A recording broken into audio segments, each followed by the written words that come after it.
사랑하는데 왜 외로울까? 사람의 마음이란 참 이상합니다. 분명 사랑하고 가족을 위해 일하고 책임을 다하고 있는데도 어느 날 문득 이유 모를 공허함이 찾아옵니다. 그때 어떤 사람은 침묵하고 어떤 사람은 다른 누군가의 미소 한 번에 흔들리죠. 오늘 우리는 이 질문에서 시작하려 합니다. 사랑하면서 왜 사람은 흔들릴까? 이건 단순히 도덕의 문제가 아닙니다. 마음 깊은 곳에 자리한 피로, 인정 욕구, 그리고 외로움이 형태를 바꿔 드러나는 그야말로 인간의 본성에 관한 이야기입니다. 저 이병철은 젊은 시절 대구의 작은 상점 삼성상해에서 하루도 거르지 않고 장부를 썼습니다. 거래처와의 신용은 생명과 같았죠. 그런데 신용이란 게 꼭 돈의 세계에만 있는 게 아닙니다. 가정에서도 사랑에서도 똑같습니다. 보이지 않는 신용이 무너지면 관계 전체가 흔들리게 되죠. 그 균열은 언제나 조용히 아주 작은 무심함에서 시작됩니다. 한때 저는 직원들에게 이렇게 말했습니다. 사업이 무너지는 이유는 경쟁이 아니라 방심이다. 이건 사랑에도 똑같이 적용됩니다. 사랑은 사라지는 게 아니라 방심 속에서 서서히 식어갑니다. 그리고 그 자리를 외로움이 채웁니다. 오늘 영상은 그 외로움이 어떻게 배신으로 변하는지를 조용히 그러나 깊이 들여다보려 합니다. 남성의 마음, 부부의 거리, 그리고 우리가 놓친 신호들, 그 속에서 우리는 인간의 진짜 얼굴을 마주하게 될 겁니다. 이 이야기는 단순히 누가 잘못했나를 따지는 영상이 아닙니다. 지금 당신의 마음이 왜 흔들리는지 그 이유를 함께 찾아가는 여정입니다. 끝까지 들으신다면 사랑과 신뢰를 다시 세우는 길이 그리 멀지 않다는 걸 느끼실 겁니다. 그러니 잠시 휴대폰을 내려놓고 당신의 마음에 귀 기울여 보세요. 그 흔들림 속에 진짜 답이 있습니다. 지금 바로 구독과 알림 설정을 눌러두세요. 사랑하지만 왜 외로운 걸까요? 그 답 중 하나는 바로 인정받고 싶은 마음, 즉 인정 욕구입니다. 저 이병철은 평생 사람을 알아주는 힘이 얼마나 큰지 직접 보았습니다. 삼성상해 시절 직원 한 명이 작은 실수를 했을 때 저는 이렇게 말했습니다. 괜찮네. 자네는 책임을 질 줄 아는 사람일세. 그 한마디 이후 그 직원은 누구보다 더 성실해졌습니다. 사람은 인정받을 때 변합니다. 그리고 인정받지 못할 때 외로움이 자랍니다. 한국의 많은 남성들이 겉으론 괜찮아 보여도 속으론 이런 말을 듣고 싶어 합니다. 당신은 잘하고 있어요. 그러나 집에서도 회사에서도 그런 말은 거의 들리지 않습니다.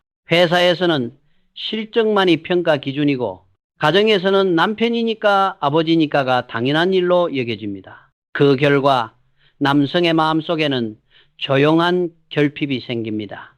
하루 종일 일하고 돌아와도 수고했어요라는 한마디 대신 오늘 장 좀 봤어?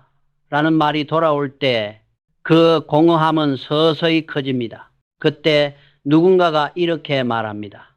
요즘 정말 열심히 사시네요. 그 한마디에 마음이 흔들립니다. 이건 사랑이 부족해서가 아니라 오래된 피로와 공허함 속에서 존재의 가치를 확인받고 싶은 욕구 때문입니다. 저는 경영을 하며 이런 사실을 깨달았습니다. 사람이 인정받지 못하면 돈보다 더 깊은 허기를 느낀다는 것. 그래서 저는 이렇게 말하곤 했습니다. 사람은 돈으로 움직이지 않는다. 존중으로 움직인다.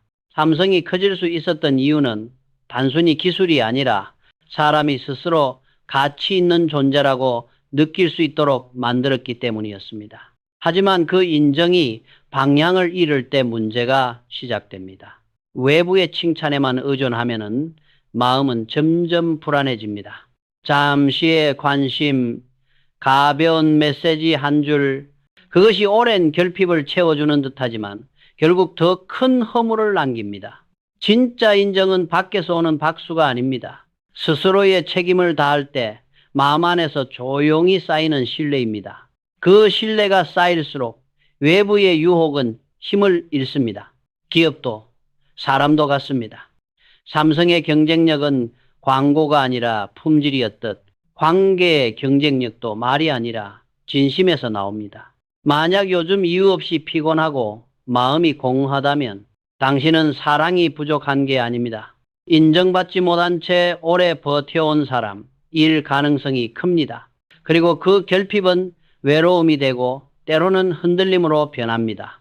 이제 다음으로 이 인정의 결핍이 어떻게 반복의 지루함으로 이어지고 왜 안정된 결혼 생활이 오히려 사람의 마음을 멈추게 하는지 함께 이야기해 보겠습니다. 사람은 누구나 안정을 원합니다. 하지만 역설적으로 그 안정이 오랫동안 이어지면은 지루함과 공허가 찾아옵니다. 이게 바로 오늘 우리가 이야기할 주제, 반복의 지루함, 안정 속의 공허입니다. 결혼 생활은 마치 정박한 배와도 같습니다. 파도는 잠잠하고 바람도 없습니다. 하지만 그 고요함 속에서 사람의 마음은 조금씩 녹슬어 갑니다. 이병철도 그런 경험이 있습니다. 삼성 상회를 세운 뒤 사업이 어느 정도 자리를 잡자 주변에서 말했지요. 이제 좀 쉬셔도 되지 않겠습니까? 하지만 저는 잠시 멈추는 순간이 가장 위험하다는 걸 알고 있었습니다. 그래서 저는 늘 이렇게 말했습니다. 회사는 안정기에 망한다. 사람도 마찬가지다. 이건 가정에도 똑같이 적용됩니다. 처음엔 모든 게 새롭고 설레지만 세월이 흐르면 대화도 식사도 일상도 반복된 보고서처럼 변합니다. 오늘 뭐 먹을까? 애는 숙제했어? 내일 몇 시에 나가? 말은 있지만 마음이 없습니다. 그때 남자의 마음은 아주 조용히 밖을 바라봅니다. 나는 여전히 선택받는 존재일까? 이 질문이 바로 사랑의 안정 속에서 태어나는 불안의 시작입니다. 하지만 여기서 중요한 건 그 감정을 나쁜 것으로 몰아세우지 않는 겁니다. 그건 누구에게나 찾아오는 자연스러운 감정입니다. 문제는 그 감정을 방치할 때 생깁니다. 그때 마음은 새로움을 밖에서 찾기 시작하죠. 저는 늘 현장에서 이런 말을 했습니다. 시스템은 계속 점검해야 한다. 멈춘 순간 품질은 떨어지고 사람의 마음도 식는다. 부부 관계도 똑같습니다. 대화의 주제, 함께하는 취미, 서로의 일상 방식, 이런 것들을 정기적으로 점검하지 않으면 사랑도 존중도 점점 기능적으로 변합니다. 많은 사람들이 묻습니다. 어떻게 하면 오래된 관계를 다시 설레게 만들 수 있을까요? 답은 단순합니다. 새로움을 밖에서 찾지 말고 안에서 만들어야 합니다. 한 달에 한 번 평소 가지 않던 카페에서 아내와 차를 마시고 10년 만에 서로의 첫인상을 이야기해 보세요. 아무리 오래된 관계라도 마음을 새로 고치면 공장은 다시 돌아갑니다. 삼성의 반도체 사업도 처음엔 모두가 무모하다고 했습니다. 하지만 저는 그 무모함 속에서 새로운 활로를 보았습니다. 그건 호기심이 아니라 생존의 감각이었습니다. 사람의 관계도 같습니다. 새로움은 사치가 아니라 관계를 살리는 생존 전략입니다. 결혼이 안정기로 접어들 때 진짜 위기는 외부의 유혹이 아니라 내부의 정체입니다. 관계는 편안함보다 움직임을 필요로 합니다. 서로가 서로에게 계속 배우고 새로워져야 합니다. 이게 바로 제가 말하는 품질 경영의 사랑 버전입니다.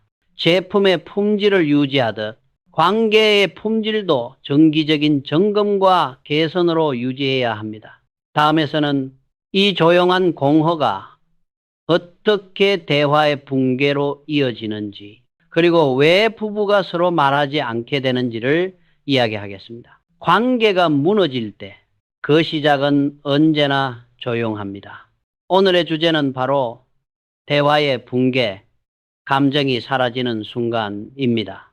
대부분의 부부는 이렇게 말합니다. 우린 싸우지 않아요. 그냥 서로 말을 안 해요. 표면상으론 평화롭지만 그 침묵 속에 감정의 다리가 천천히 무너지고 있습니다. 저 이병철은 평생 소통이 멈추면 신뢰도 멈춘다는 것을 배웠습니다. 삼성 상회 시절 거래처와의 장부를 하루라도 빼먹은 적이 없었습니다. 기록하지 않으면 오해가 생기고 오해가 쌓이면 신용이 무너집니다. 부부의 관계도 똑같습니다. 감정을 말로 남기지 않으면 서로의 마음에 미등록 거래가 생기는 겁니다. 한국 사회의 부부는 대부분 실행에 강하지만 대화에는 약합니다. 집은 보고서처럼 변하고 대화는 지시문처럼 흘러갑니다. 오늘 저녁 뭐 먹을까? 내일 몇 시에 나가? 이 짧은 문장 속엔 감정이 없습니다. 하지만 그 사소한 무표정한 대화가 쌓이면 어느새 마음의 다리가 끊어집니다. 사랑이 식어서가 아닙니다. 소통이 기능화되었기 때문입니다. 부부의 대화가 보고서처럼 변하면 그 안에 있던 따뜻한 정이 사라집니다. 저는 직원들에게 항상 말했습니다. 회의는 보고가 아니라 교감이어야 한다. 사람 사이의 대화도 같습니다. 보고는 정보만 남기지만 교감은 신뢰를 남깁니다. 한마디 말 속에 따뜻한 감정이 담길 때 관계는 다시 숨을 쉽니다. 그런데 문제는 감정의 균열이 처음엔 잘 느껴지지 않는다는 겁니다. 그 틈은 아주 작은 무심함으로 시작됩니다. 괜찮아. 나 바빠. 이런 짧은 말 속에 나는 지금 너와 이야기하고 싶지 않다는 신호가 숨어 있습니다. 그리고 그 신호는 상대의 마음을 닫게 만듭니다. 삼성의 품질 관리에서도 마찬가지였습니다. 작은 오차를 방치하면 그게 결국 제품 전체를 망가뜨렸습니다. 관계의 붕괴도 그렇습니다. 작은 무시, 작은 오해, 작은 침묵. 이것들이 쌓이면 언젠가 큰 균열이 되어 돌아옵니다.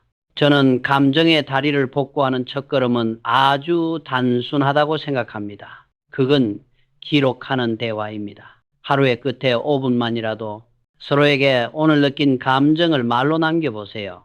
오늘 당신이 웃는 걸 보니 기분이 좋았어요. 오늘은 조금 서운했어요. 그 짧은 기록이 무너진 다리를 다시 세우는 시작이 됩니다. 대화는 단순한 소리가 아니라 서로의 마음이 닿는 신뢰의 증거입니다. 말하지 않으면 사랑은 조용히 사라집니다. 소통은 사소한 일이 아닙니다. 그건 관계를 유지하는 가장 정교한 시스템입니다. 이제 다음에서는 이 대화의 단절이 어떻게 역할의 고착으로 이어지고 왜 부부가 점점 기능적 파트너로 변해가는지를 이야기하겠습니다. 부부 관계가 식어갈 때 그 원인을 단순히 사랑이 식어서라고 생각하는 사람들이 많습니다. 하지만 진짜 이유는 다릅니다. 오늘의 주제는 바로 역할의 고착, 완벽한 부부일수록 더 멀어진다입니다. 처음 결혼할 때 우리는 남편과 아내, 연인으로 시작합니다. 그러나 세월이 지나면 그 이름이 바뀝니다. 아빠, 엄마, 가장, 살림꾼.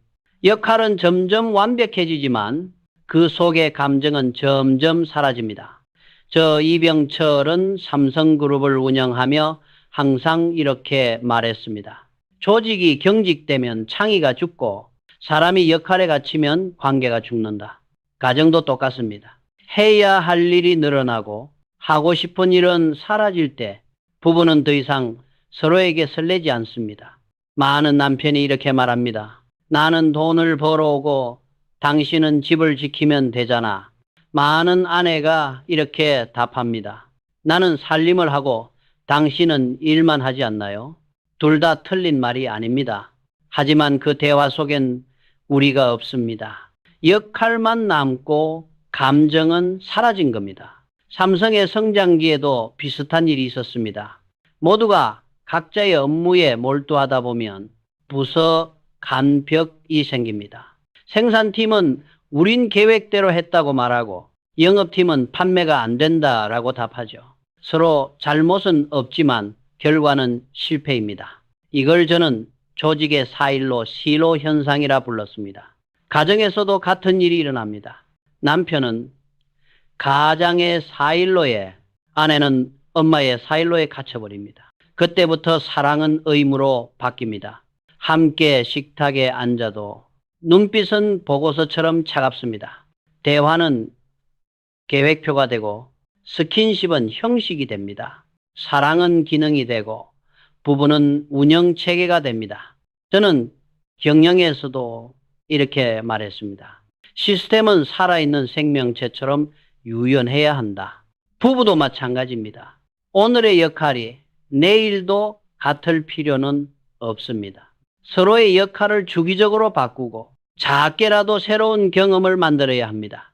예를 들어 남편이 하루라도 저녁을 차리고 아내가 주말엔 가정의 결정을 주도하는 것. 이런 작은 교환이 관계를 다시 숨쉬게 만듭니다. 한국 사회의 많은 부부들이 완벽한 역할을 유지하려다 서로를 잃습니다. 하지만 부부에게 필요한 건 완벽이 아니라 유연함과 인간다움입니다. 사랑은 기능이 아니라 관계입니다. 그리고 관계는 역할이 아니라 마음으로 유지됩니다. 이제 다음에서는 이 역할의 고착이 불러오는 또 다른 문제, 정서적 거리감과 신체적 단절, 즉 성적 불일치, 마음보다 먼 몸의 거리에 대해 이야기하겠습니다. 사람의 관계가 멀어질 때 가장 먼저 멀어지는 건 마음이 아니라 몸의 거리입니다. 그래서 이번에는 성적 불일치, 마음보다 먼 몸의 거리에 대해 이야기해 보려 합니다. 많은 부부가 이렇게 말합니다. 사랑은 여전히 있지만 예전 같지는 않아요. 이 말 속에는 단순한 피로가 아니라 서로의 리듬이 달라졌다는 신호가 숨어 있습니다. 그 리듬의 어긋남이 쌓이면 감정의 거리로 이어집니다. 저 이병철은 늘 이렇게 말했습니다. 시스템의 불균형은 결국 전력 손실을 낳는다. 사람의 관계도 마찬가지입니다. 마음과 몸, 책임과 욕망의 균형이 깨질 때 관계는 흔들립니다. 한국 사회에서 많은 부부는 정상적인 결혼 생활을 유지하기 위해 감정보다 의무로 관계를 이어갑니다. 그러나 의무는 열정을 대신할 수 없습니다. 마음이 닫힌 상태에서의 신체적 관계는 사랑이 아니라 검증의 행위가 됩니다. 나는 아직 사랑받는 사람인가? 이 확인의 욕구가 충족되지 않으면 결국 외로움이 커집니다. 사랑이 식어서가 아닙니다. 삶의 리듬, 피로, 스트레스, 대화 부족이 서로의 접속 주파수를 어긋나게 만든 것입니다. 남편은 일을 이유로 지치고 아내는 감정적 교감의 결핍으로 다칩니다. 그렇게 두 사람은 같은 공간에서 다른 방향으로 잠듭니다. 저는 인생에서 절제의 가치를 배웠습니다. 절제란 단순히 욕망을 억누르는 것이 아니라 욕망의 방향을 바로 세우는 것입니다. 기업이 이윤만을 쫓으면 신용을 잃듯 관계가 욕망만을 쫓으면 존중을 잃습니다. 존중이 사라진 사랑은 오래가지 못합니다. 그래서 저는 이렇게 말하고 싶습니다. 사랑의 온도를 회복하는 방법은 더 많은 관계가 아니라 더 깊은 대화입니다. 감정이 회복되면 몸의 거리도 자연스레 가까워집니다. 대화 없는 스킨십은 일시적 위안이지만 교감 있는 스킨십은 다시 삶을 움직이는 에너지입니다. 결국 진짜 위기는 욕망의 부재가 아니라 감정의 단절입니다. 그 단절을 회복하는 건 오직 소통뿐입니다. 사랑이란 완벽한 타이밍이 아니라 서로의 불균형을 맞춰가려는 끊임없는 노력입니다. 다음에서는 이 불균형이 한국 사회의 구조적 문제, 장시간 노동, 회식 문화, 미디어의 왜곡과 어떻게 연결되는지를 함께 살펴보겠습니다. 지금부터는 사회 문화적 압력, 장시간 노동과 외로움의 구조에 대해 이야기해 보겠습니다. 사람은 혼자서 외로워지는 게 아닙니다. 사회가 그렇게 만들어버릴 때가 있습니다. 한국의 남성들은 오랫동안 가정을 지키는 사람, 일터에서 버티는 사람으로 살아왔습니다. 그 책임감이 곧 자존심이었죠. 하지만 그 자존심이 어느 순간 고독의 굴레가 되었습니다. 저 이병철은 젊은 시절부터 시간은 돈보다 무겁다고 믿었습니다. 시간을 어디에 쓰는가가 그 사람의 인생 방향을 결정하기 때문입니다. 그런데 지금의 사회는 남자들의 대부분의 시간을 가족이 아닌 회사에 묶어둡니다. 아침엔 출근, 밤엔 회식, 주말엔 피로에 눌려 침묵. 가정의 시간은 점점 줄고 그 빈틈을 외로움이 채웁니다.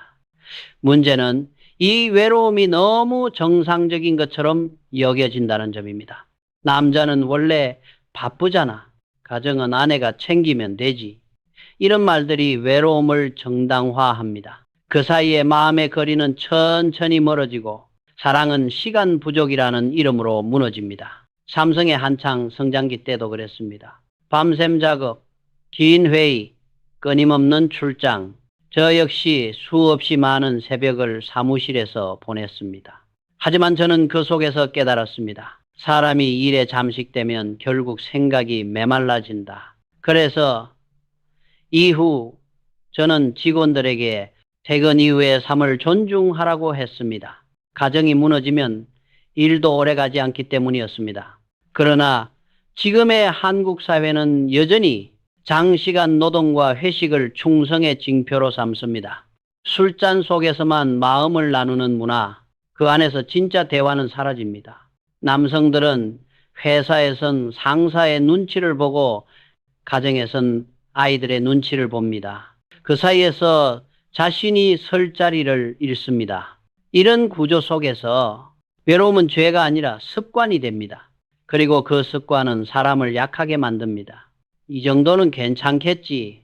그 생각이 무너진 신뢰의 첫 단추가 됩니다. 저는 기업에서도 개인의 삶에서도 규율보다 더 강력한 것은 없다고 믿었습니다. 규율은 사람을 구속하는 게 아니라 사람을 지켜주는 울타리입니다.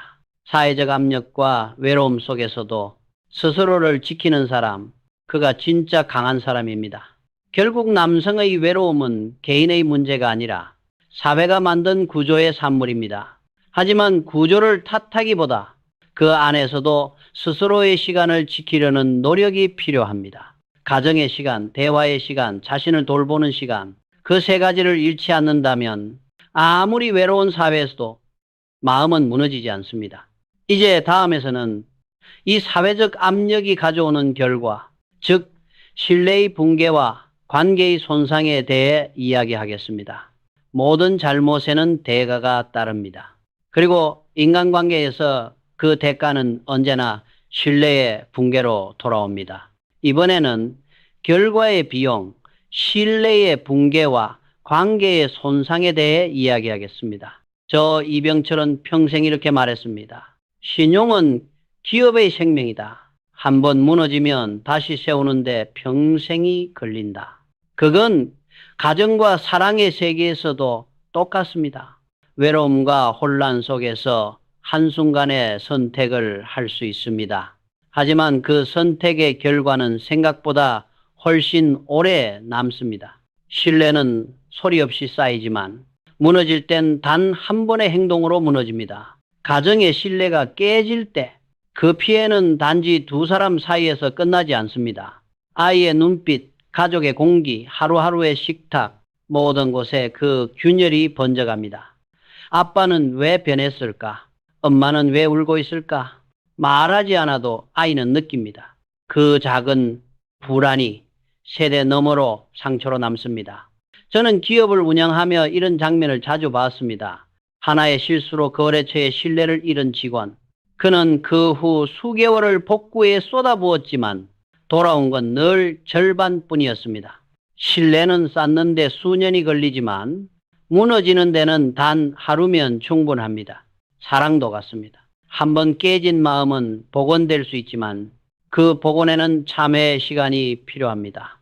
그 시간은 단순히 용서를 구하는 기간이 아니라 스스로를 바로 세우는 시간입니다. 저는 그것을 내면의 결산이라 부릅니다. 사람이 신뢰를 잃는 순간 그는 단지 타인에게 배신당한 것이 아니라 자신에 대한 존중을 잃은 것입니다. 그리고 그것이야말로 가장 무거운 비용입니다. 삼성의 경영에도 똑같은 원칙이 있었습니다. 한 번의 불량이 1000개의 제품을 망친다. 관계도 같습니다. 한 번의 거짓, 한 번의 외면, 한 번의 침묵이 오랜 사랑을 무너뜨립니다. 하지만 저는 믿습니다. 완벽한 사람은 없지만 신뢰를 회복하려는 사람은 다시 설 수 있다는 것을요. 잘못을 부정하지 않고 그 결과를 인정하는 것. 그게 바로 회복의 첫걸음입니다. 신뢰를 잃는 데는 순간이 걸리지만 신뢰를 되찾는 데는 인생이 걸립니다. 그러기에 신뢰는 관리가 아니라 존재 방식입니다. 신뢰는 곧 사람의 품격이자 관계의 품질입니다. 다음에서는 이 무너진 신뢰 속에서도 다시 일어설 수 있는 회복의 길, 즉 불완전함을 받아들이는 용기에 대해 함께 이야기해 보겠습니다. 우리는 모두 완벽하지 않습니다. 그래서 이번에는 회복의 길, 불완전함을 받아들이는 용기에 대해 이야기해 보려 합니다. 사람은 누구나 흔들립니다. 때로는 후회하고 때로는 실수합니다. 하지만 중요한 건 완벽함이 아니라 그 불완전함을 인정할 용기입니다. 저 이병철은 경영을 하며 수많은 실패를 겪었습니다. 어떤 날은 신용이 무너질 뻔했고 어떤 날은 사업의 방향을 완전히 바꿔야 했습니다. 그때마다 저는 스스로에게 이렇게 물었습니다. 이 실패는 끝인가? 아니면 다시 배우는 시작인가? 그리고 언제나 답은 같았습니다. 완벽을 향해 가는 과정일 뿐이다. 사람의 관계도 그렇습니다. 사랑은 늘 완벽하지 않습니다. 실수도 있고 상처도 있고 침묵의 시간도 있습니다. 하지만 그 불완전함을 서로 인정할 때 비로소 진짜 회복이 시작됩니다. 용서는 있는 것이 아닙니다. 그건 다시 함께 걸을 수 있는 힘을 되찾는 것입니다. 서로의 상처를 숨기지 않고 나도 완벽하지 않다는 사실을 솔직히 내어놓을 때 그 관계는 이전보다 더 깊어집니다. 저는 평생 사람의 가능성을 믿었습니다. 실패한 기업은 있을 수 있어도 포기한 사람은 있어서는 안 된다. 이건 단지 경영의 원칙이 아니라 인생의 원리이기도 합니다. 잘못을 인정하고 다시 손을 내밀 수 있다면 그 사람은 이미 다시 성장하고 있는 것입니다. 완벽하지 않아도 괜찮습니다. 불완전함은 부끄러움이 아니라 인간의 증거입니다. 사랑도, 신뢰도, 인생도 결국 그 불완전함 속에서 단단해집니다. 그래서 저는 오늘 이 말을 남기고 싶습니다. 사람은 완벽할 수 없지만 성실하게 걸을 수는 있다. 우리가 다시 마음을 세우는 순간 그때 비로소 관계도 인생도 다시 움직이기 시작합니다. 불완전함을 받아들이는 용기, 그것이 곧 사랑의 마지막이자 새로운 시작입니다. 이제 마지막으로 완벽하지 않아도 되는 사랑, 인간의 품격으로 끝맺다에 대해 이야기해 보겠습니다. 사람은 누구나 흔들립니다. 사랑하지만 외로워하고 지키고 싶지만 때로는 상처를 줍니다. 이 모순은 부끄러운 게 아닙니다. 그건 우리가 인간이기 때문입니다. 저 이병철은 인생을 걸고 배운 한 가지 진리가 있습니다. 완벽은 신의 영역이지만 품격은 인간의 영역이다. 기업을 키울 때도 사람을 대할 때도 저는 늘 완벽을 꿈꾸되 품격으로 마무리하려 했습니다. 그 품격이란 잘못을 인정하고 다시 일어서는 태도입니다. 사랑도 그렇습니다.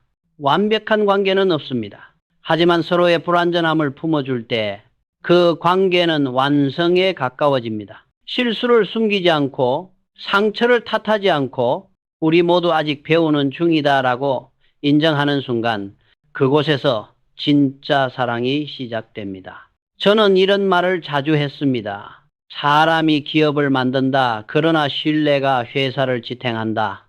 이건 가정에도 똑같이 적용됩니다. 사람이 사랑을 시작하지만 신뢰가 그 사랑을 지탱합니다. 그리고 그 신뢰는 진실한 태도에서 자랍니다. 완벽하려고 애쓰기보다 진심으로 마주하려는 노력이 더 중요합니다. 가끔은 서로의 침묵을 이해해주고 가끔은 말없이 곁에 있어주는 것, 그게 바로 인간의 품격이자 사랑의 지속입니다. 저는 삶을 마무리하며 이런 말을 남기고 싶었습니다. 사람은 언젠가 떠나지만 그가 남긴 품격은 세대를 이어간다. 완벽한 사랑은 없습니다. 하지만 품격 있는 사랑은 남습니다. 이 이야기가 누군가의 마음에 조용한 용기와 위로가 되기를 바랍니다. 그리고 당신의 삶에도 불완전하지만 진심 어린 사랑이 조용히 이어지길 바랍니다. 지금 당신의 마음에 가장 남는 한 단어를 댓글로 남겨보세요. 신뢰, 품격, 회복, 용기, 성실, 사랑, 진심, 배움. 이 중 어느 한 단어라도 오늘의 이야기에서 마음에 닿았다면 그 단어를 적는 순간 당신의 내면이 조금 더 단단해질 겁니다.